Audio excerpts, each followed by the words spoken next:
যে খবরে চোখ রাখছি দক্ষিণ চব্বিশ পরগনার ক্যানিংয়ে তুলকালাম পরিস্থিতি, যুবকের মৃত্যুতে এলাকায় বিক্ষোভ। গত 15ই সেপ্টেম্বর গাড়ির লাইট জ্বালানো নিয়ে বচসা এবং সেই বচসায় এক যুবককে বেধড়ক মারধর, একাধিক যুবকের। গতকাল রাতে মৃত্যু হয় সেই যুবকের মৃত্যুতে এলাকায় বিক্ষোভ। দক্ষিণ চব্বিশ পরগনার ক্যানিংয়ের হেরোভাঙা এলাকায় তুলকালাম। রাজু সর্দার নামে এক যুবককে বেধড়ক মারধর করা হয়।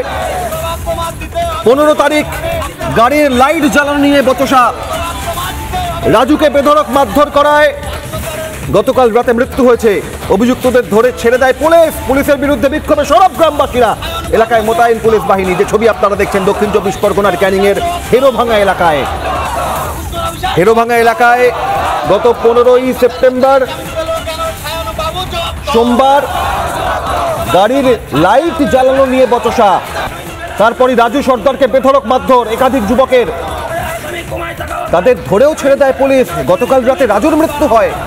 এই ঘটনায় উত্তপ্ত দক্ষিণ চব্বিশ পরগনার ক্যানিং।